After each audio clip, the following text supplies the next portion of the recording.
Hey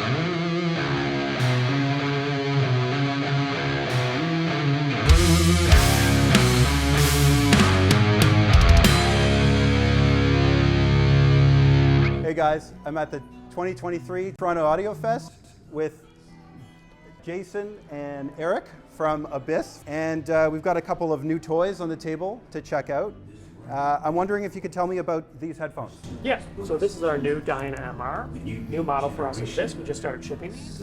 This is designed to be a bit more mobile friendly, easier to drive, lower impedance, much more forgiving once you plug it into. So you could plug them into like an iPhone and be much. just fine. Like an iPhone dongle works decent. Nice. You know, dongles like this, up to higher end amplification.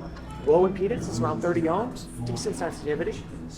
It's designed to be a much more forgiving headphone, so you get a good experience no matter what you plug it into. All right. Yet it'll still scan. Nice. So right now you've got it plugged into... This is the Blue Audio Tube Mini. Actually a tube-based dongle. Very cool. Wow. And then, yeah, no, I like it, and I like that it's so small and it's got tubes. Right. So I guess this is a really warm signature to begin with, or? A little bit.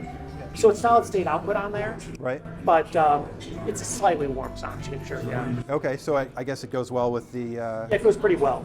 This is a bit more mid-focused than our other models, so it's more of a sound signature that appeals to a wider range. Right.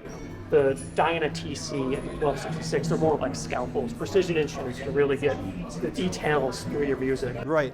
And I tried these on before, and I noticed that they're incredibly comfortable. Well, thanks. And the clamp force isn't bad at all, which, I mean, I've seen your other stuff online. I've never tried it on, but it looked like, you know, like not something you'd want to take with you on the subway. This is designed to be a bit more focused on that type of deal. Right. We focused a lot on weight reduction, comfort ergonomics, and these types of things. Yeah, no, they're really comfortable. And I mentioned to you earlier, this color, if I could have this color in every single car interior that I ever own from now on, I'd be a very happy man. It's beautiful. I love saddle brown, and I love the way that the wood accents it. It just goes perfectly. The wood on that's pretty cool. I also like, we got the forged carbon over there, or actually forged carbons here, and that's cool. woven carbon. Same headphone, just different color combination. Right. It's a little sparkly too, hard to light on. Very nice. And earlier you mentioned that those set of cans have a Hybrid earpad on. right, a new ear pad. So right now we have 4 different ear pads. We have leather and we have vegan, and those are both available in base ported and the regular sealed. Base ported are actually on there, so it's a little hard to grab them. So these ones are leather, I'm assuming. Yeah. They look leather, yeah. And that hybrid one is, you know, basically best of both worlds. Right. It's leather on the outside and micro suede on the inside. What does it do to the sound signature? There's a few things. It impacts comfort to some extent. The leather helps support the ear pad, so it doesn't get quite as compliant as the full suede. Right. But sonically, it does a little bit of more warming than the regular leather. The leather isn't quite as absorptive as that. It's going to be, you're going to... It's more reflective. Yes, you're going to get a little bit of highs absorbed into the foam. Got it. So it's a little bit warmer sound signature. And it also improves the ergonomics for some people that are more sensitive, especially if you have glasses that stick out a little. Right, like us. Right. I think that's a great combination. It sort of tames the treble down if you're sensitive to that kind of deal and you want to listen for a really long period of time. Which I usually do with headphones. Right. Now these But give you a little bit more detail on it. I can't get over how beautiful those are. I would choose those right off the bat and maybe swap. Presumably we're going to make those in either color, so that's the cool thing, it's possible. We haven't decided yet, but we can have this color on those. And then as far as the vegan leather versus real leather, do you find that it changes the sound signature, or? Yeah. So which do you prefer? I prefer the hybrids. Okay. I think the hybrids are sort of more or less in the middle from the leather and the full-on vegan one. All right. It's just sort of like a sensible middle ground. Best of both worlds? Basically, the headphone was effectively tuned to work more or less perfectly with the hybrids. Right. And you could push it a little bit in each direction with both the leather and the vegan. Right. And you could order any of them with the headphones. Or you could just grab the leather and then EQ it on the Mojo too. Yeah, that works too. It's my favorite. Okay, cool. And then, sorry, this looks like Class A? Yep. So it's the 11 Audio Formula S, and we also have the 11 Audio Broadway over here. Okay. And that obviously isn't Class A, doesn't have the heat sinks. This actually is. Oh, it is? Yeah, so this is battery-powered Class A. This isn't as powerful as this. Oh, wow. This is a really cool package. This is probably actually my preferred configuration for Diana. This is a pretty cool combination. It's nice form factor, sounds great. A little bit more bass emphasis on that, so it depends on what you're going for. Okay. This, some people prefer over this. It kind of depends on the sonic character you're looking for. I'm guessing warmer mids on this Class A? I wouldn't quite say that. It's similar enough. I would say a little bit more treble emphasis on this, but it's honestly a relatively minor difference. I mean, it's very nuanced. Okay, cool. Now, this guy over here is shockingly neutral for the size. Right. And considering it's tube-based, it does a great job on it. Yeah, I'd like to give this a demo. It's pretty cool. All these obviously we consider to be good packages for driving our headphones. They Right. do a great enough job that we're here showing it with it, but it's impressive that you could plug it into something like that and get a good sound ready to go. Cool. Have you tried these out with anything Cord makes, or? Not yet. Okay. That'd be something I'd like to try. They should be pretty forgiving and work pretty well. It was designed, and we tried them on a lot of things. Nice. Okay, cool. All right, well, thanks for the chat. It was great meeting with you guys. Absolutely. So this was my first foray into Abyss headphones. I have to say that these Diana MRs were an absolute treat to look at and try on. The only problem here was that it was impossible to judge sound quality, as they're open backs, and as you can hear from the rather poor recording, it was incredibly loud in the background. I'd love to get these in for a proper demo because the comfort and looks were both very much on point. Thank you to Jason and Eric for your patience during this interview. They certainly needed it. Next, we had a chat with Benjamin Watt from EQ Audio, who was happy to showcase their entire lineup of Focal headphones, including the new Batiste. My friend Andy ended up buying those after a couple minutes of demoing. Really smart move selling noise-canceling headphones at a noisy and busy audio show. EQ Audio, we got all of the Focal headphones on display for people to listen to. We've done, I've personally done the listening session here and gone through the lineup of headphones. And I can talk about what it is that makes these so exciting. We start with the Batiste headphones. They're Bluetooth 5.1, they're USB-C, approximately 25 to 30 hour runtime on the charge. And one of the really standout features is the onboard DAC and headphone amplifier that you can plug into your PC via USB-C, and it runs a dedicated 192/24 DAC, and they sound fantastic. As we come up the line, we've got the Celeste. These are the magnesium driver, 40 millimeter driver, really comfortable with the leather and the closed back design. The Stellia headphones are certainly one of my personal favorites, as the closed back design and the beryllium driver. They're really good. Sounds fantastic. I can account for how good they are. I have these at home. They are, and they're gorgeous. Yeah, they are beautiful. My personal preference is the Clear MG. They're bright, they're open, they sound fantastic. We've got the magnesium driver. I personally like long listening sessions, so the microfiber cups are comfortable. Then the Pinnacle with the Utopia, and these The 2022 editions. are beryllium driver, open back, lambskin. They're comfortable, they're defined, they sound phenomenal. Wide open stage, exceptionally detailed. Very cool. This whole lineup of headphones is just exceptional from top to end. One thing that I love about the Focal lineup is the quality of the manufacturing. The leather, the metal, all of these headphones have been made to a spectacular quality and fit and finish. And you just sold my friend a set of, The Batiste Bluetooth wireless headphones. there we go. Fantastic. One of the A really good deal. flat packs down for easy travel. All of them come with their case, with the cables, and they're on sale this week. And how much did he pay for them? Well, this is a show only. Oh, right here. 20% off. Look at the deal he got. at Audiofest. $7.99. I thought that they were quoting American prices because they were so cheap relative to how they normally are. Nope, this is a show special this weekend only. So Andy, you got a great deal. All right, the room with the Focal Grand Utopias. This was probably the best sounding room at this year's Audiofest, in my opinion, of course. If you guys would like to take out a second mortgage, the Grand Utopias should definitely be on your short list. Seriously though, this was my favorite room. Crazy amounts of just hyper detail. It was almost as if they were mainlined into my brain bypassing my ears. It was just so frickin' impressive. Really cool. Hi everyone, my name is Ian Richardson. I represent Focal Naim Canada. I take care of Ontario, and today we're partnering up with EQ Audio. They're a small hi-fi store based in Barrie, Ontario, just up to 400 from Toronto. Very cool. And you just did a demo of these Focal Utopias? Yeah, these are the Grand Utopia. Oh my God, it was unbelievable. Thank you, thank you. And EM stands for electromagnet. They actually have a magnet to increase the coil energy within the cabinet because they couldn't fit a big enough magnet to keep the enclosure size the way they planned, right, for the SPL. So where is it? So that's the electromagnet right there. Oh wow. It also gives you some tweakability, so you can actually increase or decrease. But even in a room this size, we actually just kept it neutral.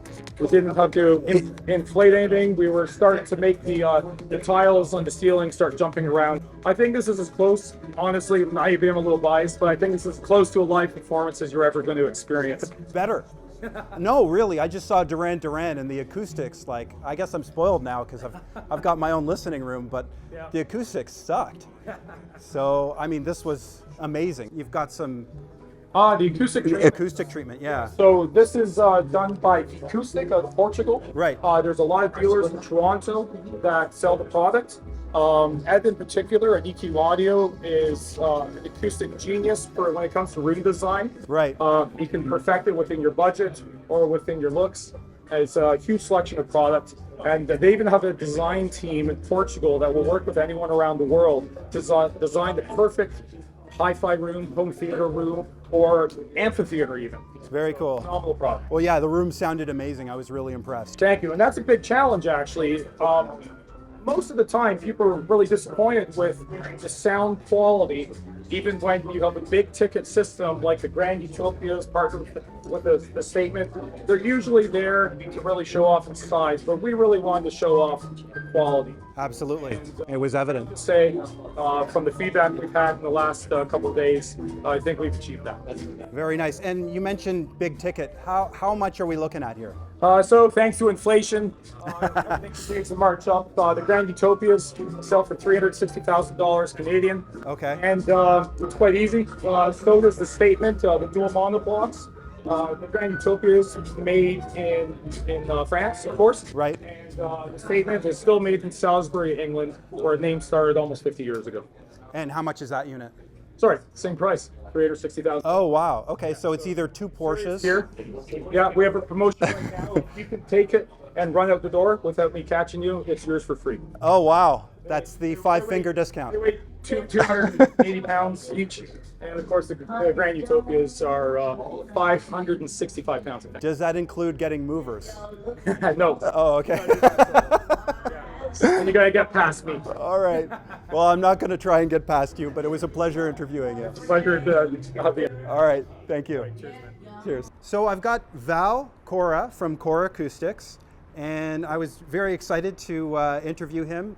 You make some amazing speakers. Thank you. And I wanted to just get an idea of what you've got in the room today. In the room today at the Toronto Audiofest 2023 Audiofest, we have a SAT turntable with the Lyra Atlas on it. We also have the second 12-inch arm with the Lyra Etna on it. We have the Dan D'Agostino Momentous phono preamplifier. We have, doing our digital duty, the Inuit statement with the next gen power supply, the MSB reference DAC with its power supply, all feeding a Dan D'Agostino Momentous preamplifier, going to a pair of D'Agostino Momentous power amplifiers, and finally feeding the Acora VRC flagship loudspeakers. And those loudspeakers are beautiful, by the way. Thank you very much. And they're made entirely of granite? The cabinetry is made of granite, yes. There's no wood panels or aluminum panels. They're completely made of granite, the cabinetry. And what is your sort of idea of why granite works as a building material for speakers? I mean, granite is not the only material that works. It's what we chose to use because it makes it sound the way it does, which is flawless in my opinion. Right. And I mean, above anything else, like it's just a fantastic sounding speaker. There's other companies that use aluminums, that use composite materials, they use special materials, and that's what they choose to use for their speakers, and they make them sing as well. This is just a different option. And they look beautiful. Thank you very much. But that's the whole thing, is to bring the music to life. Yep. So that's what we chose, or that's what I chose to use, because that's what I feel makes the best loudspeaker in my opinion. So Val led us back to the Acora room where he played A Day in the Life on vinyl. He wasn't blowing smoke. Val's system certainly brought that record to life. Really nice soundstage and not at all fatiguing. All right, what is your name? Hi, I'm Dan Mance from Audiowise. Nice to meet you. What I specialize in is isolation, RF isolation of a DAC, and in particular DACs from Ford Electronics, which respond very well to the application of my technology. And by respond well, I mean they become more transparent, so they actually recreate the original input bit stream with as high fidelity as possible. So in this case, I've got a prop of a Ford Dave, and it's got its various inputs, its power input and its signal input, and then its output to the amplifier. And when customers come to me and they ask for how I can make my Dave sound better, I say, well, what are you doing for power? It invariably means some kind of an AC, typically maybe filtered or conditioned AC power input, and that helps. But if you're talking about the high resolving power of a Dave, you need to really sort of go to the limit on that. So my recommendation for customers, what I'm just showing at the show here, is that you actually I would recommend going with a battery-based system. And this again is simply a demonstration of what you would need. So a typical modern day lithium ion phosphate batteries, in this case it's an analytic systems, low noise inverter, just going through one of my RF stop filters into the day. So customers are pretty happy. It's a lot better power than they've had with their conditioners. And then they may say, and I ask them, what are you doing for your signal input? And if it's USB in, that's a no-no, no matter how much you try to isolate the USB. So my solution is to take USB from your computer here. I have another mock-up unit through my Source DX into my Opto DX pair, which is a modulation to optical, back to digital coaxial to the Dave. And by going optical, of course, it means you Galvanic isolation. Yep. Upstream, so you don't have any issues with noise on your computer or noise from your networking. And then what people typically don't realize is they've also got their interconnect output from the Dave, and you imagine, well, that's an out, so therefore I'm safe with it. Of course, it's connected to your amplifier. Amplifier itself is connected to the AC mains, and there's a capacitive coupling of RF noise from that back into the Dave again. So the real challenge is you have to pay attention to what you're doing. At the most recent Montreal audio show, I actually ran the Dave in 300 watt monoblocks off a battery-based system for the entirety of the show. Wow. 9 hours, and it's just recharge overnight. So it's when you want to extract the most from your system, it's a bit of a DIY, a bit of a science project, I call it. But this is what it takes to get. Right, and you were showing me the Mojo. Right. So in this case, this is a headphone setup. Although a Mojo could also be used as a DAC, either using the amplification from the Mojo 2 or just fed to a preamp and running it to an amplifier, using it as a desktop. Right. So in my case,